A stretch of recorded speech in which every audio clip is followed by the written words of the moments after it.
High, আমার নাম সারা। আমি পড়াশোনা শেষ করছি। আমেরিকা থেকে স্নাতক করেছি আর এখানে বাস করছি। আর আপনি বললেন যে যিশু কখনোই নিজেকে ঈশ্বর দাবি করেননি। বাইবেল মতন অধ্যায় 1-এ বলেছেন। পুরো অধ্যায়টা পড়ছি না কারণ অনেক সময়ের দরকার, কিন্তু যিশু বলেছেন, আর তিনি বলেছেন, ভয় করো না, আমি প্রথম আর শেষ, আমি জীবন্ত একজন, আমি মৃত ছিলাম আর দেখো এখন জীবিত সর্বসময়ের জন্য, আমি জীবন মৃত্যুর চাবি নিয়ে এসেছি। তিনি আরো বললেন, আমি আলফা এবং ওমেগা, যে আছে, যে ছিল, যার আছে সর্বশক্তি। এগুলো ঈশ্বরের নাম। ওল্ড এবং নিউ টেস্টামেন্টে আছে। আর আমি দেখেছি বলা হচ্ছে যিশু ঈশ্বরের ঔরসজাত পুত্র নয়, আধ্যাত্মিকভাবে ঈশ্বরের পুত্র। বোন প্রশ্ন করলেন, উদ্ধৃতি দিলেন রেভেলেশন অধ্যায় 1, অনুচ্ছেদটা বলেননি। প্রথম 20টি অনুচ্ছেদ নিয়ে আপনি বলছেন। আর আলফা এবং ওমেগা অনুচ্ছেদ 11, রেভেলেশন অধ্যায় 1 অনুচ্ছেদ 11, যেখানে যীশুখ্রিস্ট ভাই সাল্লাল্লাহু আলাইহি ওয়াসাল্লাম বলেছেন, আমি আলফা এবং ওমেগা। তাই আপনি বললেন যীশুখ্রিস্ট ভাই সাল্লাল্লাহু আলাইহি ওয়াসাল্লাম বলেছেন, আমি আলফা এবং ওমেগা, আমি প্রথম এবং আমি শেষ। আপনার মতে তিনি ঈশ্বর দাবি করেছেন। দেখেন, আমি বলেছি একটাও স্পষ্ট করে বলা বক্তব্য নেই, স্পষ্ট করে বলা একটা কথাও নেই পুরো বাইবেলে যেখানে যীশু ভাই সাল্লাল্লাহু আলাইহি ওয়াসাল্লাম নিজে বলেছেন যে আমি ঈশ্বর, আমার উপাসনা করো। বলেননি। এখন আপনি বলছেন কারণ যীশু বলেছেন আমি আলফা এবং ওমেগা, এজন্য তিনি সর্বশক্তিমান ঈশ্বর। আলফা এবং ওমেগা দিয়ে কি বোঝাতে চান? আমি প্রথম এবং আমি শেষ কোন ক্ষেত্রে? আপনি কি বলতে চান যীশু খ্রিস্ট পৃথিবীতে প্রথম? না, তার জন্মের আগে তার মা পৃথিবীতে ছিলেন। অনেক নবী তার আগে এসেছেন, সুতরাং অবশ্যই তিনি প্রথম না, আবার শেষও না। বাইবেলের মধ্যে বলা হয়েছে নবী মোহাম্মদ সাল্লাল্লাহু আলাইহি সাল্লাম আসবেন। এটা আছে গসপেল অফ জন অধ্যায় 16 অনুচ্ছেদ 12 থেকে 14। আমার অনেক কিছু বলার আছে, কিন্তু তোমরা এখন তা সহ্য করতে পারবে না। যখন সত্যের আত্মা আসবে, সে তোমাদের নিয়ে যাবে সত্যের দিকে। নিজে কিছু বলবে না, সে যা শুনবে তোমাদের বলবে। সে আমাকে সম্মানিত করবে, তোমাদের আসার পথ দেখাবে। নবী মোহাম্মদ সাল্লাল্লাহু আলাইহি সাল্লাম সম্পর্কে বলা হয়েছে। তাহলে কি বোঝানো হয়েছে আলফা এবং ওমেগা দিয়ে? এটা প্রথম এবং শেষ বোঝায়নি আক্ষরিকভাবে, কারণ অনেক মানুষই তার আগে এসেছিল এবং অনেক মানুষই তারপরে এসেছিল। ঈশ্বরের বিধান মতে এটা দিয়ে কি বোঝানো হয়েছে? নবীগণ যাই বলেন ঈশ্বরের বিধান মতে সে প্রথম এবং শেষ। মুসা আলাইহিস সালামের সময়ে তিনি ছিলেন আলফা এবং ওমেগা। ঈশ্বরের বিধান এটাই ছিল নিয়ম। তিনি যা শিক্ষা দিতেন মানতে হতো। যীশুখ্রিস্টের সময়ে যীশুখ্রিস্ট সাল্লামের শিক্ষা ছিল আলফা এবং ওমেগা, সেটা মানা বাধ্যতামূলক ছিল। নবী মোহাম্মদ সাল্লাল্লাহু আলাইহি সাল্লামের সময় শিক্ষা ছিল আলফা এবং ওমেগা, এটা প্রথম এবং শেষ। এর মানে এই নয় তিনি ঈশ্বর দাবি করেছেন। এজন্য আমি বলেছি একটা স্পষ্ট কথাও নেই। যদি লিটারেলি বলেন তিনি প্রথম এবং শেষ, আর যদি বাইবেল পড়েন বাইবেল এটা মানে না। অনেক মানুষের যীশুখ্রিস্ট ইসলামের আগে এসেছিল, তার জন্ম হয়েছিল মায়ের পেটে, আর অনেক মানুষই তার পরে এসেছিল। এজন্য বোন আমি বলেছি স্পষ্ট করে বলা একটা কথা। আশা করি উত্তরটা পেয়েছেন। হ্যাঁ, পরবর্তী প্রশ্ন হবে মহিলাদের মধ্য থেকে। আমি ডাক্তার পূজা অরোরা, সায়ন হাসপাতাল থেকে এসেছি। আমি একজন সাইকোথেরাপিস্ট। স্যার, আমি আপনার সাথে একমত। একটা ছোট প্রশ্ন শুধু। যখন নবী মুহাম্মদ সাল্লাল্লাহু আলাইহি সাল্লাম নবুয়ত পেয়েছিলেন, আর তিনি, যেমন আপনি বললেন যে তিনি ছিলেন সাধারণ লোক, নবুয়ত পাবার আগে সেই সময়ে কোরআন, যেটা ঈশ্বরের বাণী, এটা কি শুধু মুসলিমদের আলোকিত করেছিল? কারণ ঈশ্বর পক্ষপাতিত্ব নিশ্চয় করবেন না। তাহলে পৃথিবীর অবশিষ্ট মানুষ তখন কি করছিল?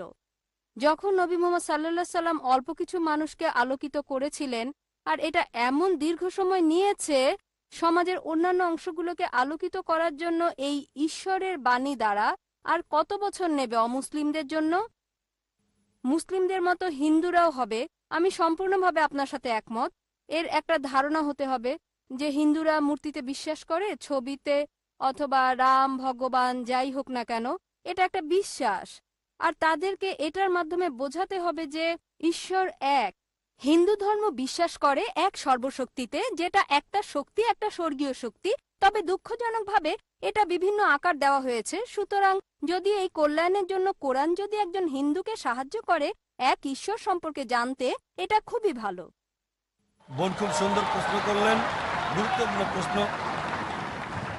যদি কোরআন এমন এক বই হয়, যদি এটা ঈশ্বরের বাণী হয়, তাহলে কেন এটা শুধুমাত্র একটা ছোট্ট দলের জন্য এসেছিল, যেখানে ছিল শুধু আরবরা আর মুসলিম? সারা পৃথিবীর জন্য কেন আসেনি? কত সময় লাগবে?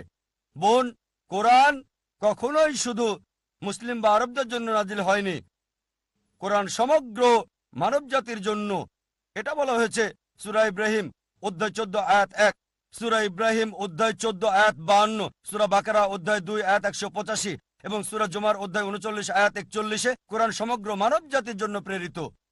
সময় সংক্ষিপ্ত, তাই রেফারেন্সটা দিচ্ছি, উদ্ধৃতি বলছি না। তাই কোরআন শুধু মুসলিম বা আরবদের জন্য নয়, কোরআন সমগ্র মানব জাতির জন্য। আর নবী মুহাম্মদ সাল্লাল্লাহু আলাইহি সাল্লাম শুধু মুসলিম বা আরবদের জন্য নয়। কোরআন বলছে সূরা আম্বিয়া অধ্যায় 21 আয়াত 107, ওয়ামা আরসালনাকা ইল্লা রাহমাতাল লিল আলামিন, আমি তো তোমাকে প্রেরণ করেছি রহমত স্বরূপ সমগ্র মানব জাতির জন্য, সারা পৃথিবীর জন্য, সমগ্র সৃষ্টির রহমত স্বরূপ। একই কথা বলা হয়েছে সূরা সাবা অধ্যায় 34 আয়াত 28, যে নবী মুহাম্মদ সাল্লাল্লাহু আলাইহি সাল্লামকে পাঠানো হয়েছে সারা পৃথিবীর নবী হিসেবে, সুসংবাদদাতা আর পাপ থেকে সতর্ককারী হিসেবে। তবে অধিকাংশ মানুষই তা জানে না। কোরআনের এই আয়াত বলছে অধিকাংশ মানুষই তা জানে না। এই কারণেই বোন, আমরা এমন সম্মেলন করে থাকি। এটা সব মুসলিমের দায়িত্ব, সর্বশক্তিমান আল্লাহর বাণী সবার কাছে তুলে ধরা। তাহলে আরেকটা প্রশ্ন স্যার করব? সময় লাগবে, তবে ভালো হয় আর দেরি না করলে। আর যারা মুসলিম হিসেবে দাবি করে, অনেকেই ভালো মুসলিম না, হয়তো শুধু নামেই আব্দুল্লাহ, জাকির, মোহাম্মদ, সুলতান। ভালো মুসলিম তারা নাও হতে পারে। একইভাবে আপনি ঠিকই বলেছেন, হিন্দু ধর্মে গ্রন্থ মানছে না। তারপরও যে ধর্মে সবচেয়ে বেশি মানা হয়, শুধু মুখে নয় কাজে কর্মে, সেটা হচ্ছে ইসলাম 1 নম্বরে। খ্রিস্টানরা সংখ্যায় অনেক বেশি, প্রায় 200 কোটি, মুসলিমরা 130 কোটি। তবে পৃথিবীতে ধর্ম মানার ক্ষেত্রে 1 নম্বর হলো ইসলাম, পার্সেন্টেজ হিসেবে সবচেয়ে বেশি। তাই এই আলোচনা প্রধানত ওই সমস্ত মুসলিমদের উদ্দেশ্যে যারা যথাযথভাবে ধর্ম পালন করছে না, যাতে ইসলামের কাছে থাকে। আর ওই সব মুসলিমদের কাছে শান্তির বাণী পৌঁছাতে চাই, ভালোবাসার বাণী, আর পৃথিবীতে প্রমাণ করতে চায় যে ঈশ্বর কেবল একজনই। পূর্ণ শান্তি তখনই আসতে পারে যদি নিজের ইচ্ছাকে আল্লাহর কাছে সমর্পণ করেন। এটা একমাত্র রাস্তা পৃথিবী এবং আখিরাতে পূর্ণ শান্তি পাবার। আর এ কারণে এই বোন এমন সম্মেলন করছি। আমাদের একটা স্যাটেলাইট চ্যানেল আছে, পিস টিভি। প্রতিদিন 60 মিলিয়নেরও বেশি মানুষ এটা দেখছে। তাই অন্তত বিচারের দিনে আল্লাহ সুবহানাহু ওয়া তাআলার কাছে বলতে পারবো, হে আল্লাহ, আমাদের সামর্থ্যের মধ্যে সর্বোচ্চ চেষ্টা করেছি। আমরা অন্তত প্রতিদিন 60 লক্ষ মানুষের কাছে তোমার দাওয়াত দিয়েছি। আর আজকে এই দাওয়াত আপনার কাছে পৌঁছে গেল বোন। তাই পরবর্তীতে বিচারের দিনে বলতে পারবো, আল্লাহ সুবহানাহু ওয়া তাআলাকে আমি দাওয়াত দিয়েছি, এই বোনকে গ্রহণ করা না করাটা আপনার বিষয়। আরেকটা বিষয় স্যার বলতে পারবো? একটু যোগ করতে চাই, পারবো? অনেক ধন্যবাদ স্যার। আর একটা বিষয়, যদি ঈশ্বর নিরপেক্ষ থাকবেন বিচারের দিনে, তাই না? তাহলে আপনি পক্ষপাতিত্ব করলেন যে অমুসলিমদের অগ্রাধিকার দেওয়া প্রশ্ন করার ক্ষেত্রে। ঈশ্বর ন্যায় নিরপেক্ষ। তাই যদি হিন্দুরা মূর্তি এবং ছবিতে বিশ্বাস করা বন্ধ করে, আর তারা সর্বশক্তিমানে বিশ্বাস করে যার কোনো আকৃতি নেই, কোনো আকার নেই, বিচারের দিনে তারা কি মুসলিম হিসেবে গণ্য হবে সর্বশক্তিমান ঈশ্বরের কাছে? না, এটা এমন না। একই ধারণা যা হিন্দু ধর্মে আছে, যা ভুল বিশ্বাস আর আকৃতি দিয়ে পালন করা হয়। তবে একজন হিন্দু যদি হিন্দু ধর্ম পালন করে, সেটা ভুল না, পালন করবে, কারণ তার উদ্দেশ্য ঈশ্বর, তিনি মহান। তবে আকার দেওয়া খুব যাবে ভালো না। প্রশ্ন, যদি এই বার্তা হিন্দুদের কাছে পৌঁছে, তারা গ্রহণ করবে। খুবই ভালো প্রশ্ন। ধন্যবাদ পক্ষপাতিত্ব স্যার। আর নিরপেক্ষ হওয়ার ব্যাপারে দুটো মত থাকতে পারে আপনার দিক থেকে, কারণ নিরপেক্ষ না বলে অন্তত প্রশ্ন করতে পারছেন। এই পক্ষপাতিত্ব না করলে আমি আল্লাহর কাছে বলতে পারতাম না আমি আপনাকে সরাসরি দাওয়াত দিয়েছি এককভাবে। আপনি দেখছেন, তাই না না, তিনি তা আপনাকে বিশ্বাস বুঝতে করেন হবে না। বোন, কেন পক্ষপাতিত্ব করছি। এই পক্ষপাতিত্ব নিরপেক্ষতার জন্য, কারণ অন্যরা দাওয়াত পেয়েছে 100 না হলো 90 ভাগ, আপনারা সবাই কম পাবেন। তাই আমাদের এই পক্ষপাতিত্ব নিরপেক্ষ হওয়ার জন্য। ঠিক স্যার, তবে আমাদের যা এবার দরকার। আপনার প্রশ্নে আসি। জি স্যার। এটা খুবই ভালো প্রশ্ন, যে যদি হিন্দুরা বিশ্বাস করে এক ঈশ্বরে, মূর্তিতে বিশ্বাস না করে, প্রতিমূর্তিতে বিশ্বাস না করে, ভাস্কর্যে বিশ্বাস না করে, তাহলে শেষ বিচারের দিনে তারা কি মুসলিম হবে? ঠিক, আপনি ইসলামের অংশ অনুসরণ করছেন। ঠিক, যদি আপনি হিন্দু গ্রন্থ পড়েন, হিন্দু গ্রন্থ বলছে আরেকজন নবী আসবেন, আর নবী মোহাম্মদ সাল্লাল্লাহু আলাইহি সাল্লামের আগমনের অনেক ভবিষ্যৎবাণী আছে অনেক জায়গায়। তার কথা আছে ভবিষ্য পুরাণায় পর্ব 3 খণ্ড 3 অধ্যায় 3 শ্লোক 5 থেকে 8। তার কথা বলা হয়েছে ভবিষ্য পুরাণায় পর্ব 3 খণ্ড 3 অধ্যায় 3 শ্লোক 10 থেকে 27। তার কথা বলা হয়েছে অথর্ববেদে অধ্যায় 21 অনুচ্ছেদ 6, অথর্ববেদ অধ্যায় 21 অনুচ্ছেদ 7। অনেক জায়গায় তার কথা বলা হয়েছে। তার কথা নাম সহ বলা হয়েছে 100-এরও বেশি বার মুহাম্মদ হিসেবে হিন্দু গ্রন্থে। ঠিক সময় স্যার। কম তাই সবগুলো রেফারেন্স বলছি না। কল্কি পুরাণে কল্কি অবতারের কথা উল্লেখ আছে অধ্যায় 2 অনুচ্ছেদ 4, 5, 7, 9, 11 এবং 15-তে বলা হয়েছে আরেকজন অবতার আসবে, কল্কি অবতার, যার বাবার নাম হবে ঈশ্বরে ভৃত্য বিষ্ণু ইয়াস।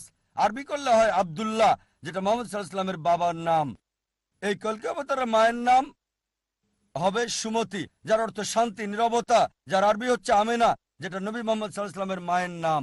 তার জন্ম হবে মাধব মাসের 12 তারিখ, 12ই রবিউল আউয়াল। এই দিনে নবীজির জন্ম হয়েছিল। তার 4 জন সাথী থাকবে। আমরা জানি প্রথম 4 খলিফার কথা। তিনি জন্মগ্রহণ করবেন শান্তির জায়গায় মক্কায়। তার জন্ম হবে মক্কার প্রধান গোত্র কুরাইশ বংশ। আরো বলছে তিনি উত্তর দিকে যাবেন, একটা গুহা থেকে ফিরে আসবেন। আর নবীজি মুহাম্মদ সাল্লাল্লাহু আলাইহি ওয়াসাল্লাম মক্কা থেকে মদিনায় গিয়ে আবার এসেছিলেন। আরো অনেক আছে কল্কি অবতার সম্পর্কে। আপনি একটা অংশে বিশ্বাস করছেন লা ইলাহা, আপনাকে এটা বিশ্বাস মুহাম্মাদুর করতে হবে রাসূলুল্লাহ। মুহাম্মাদুর রাসূলুল্লাহ।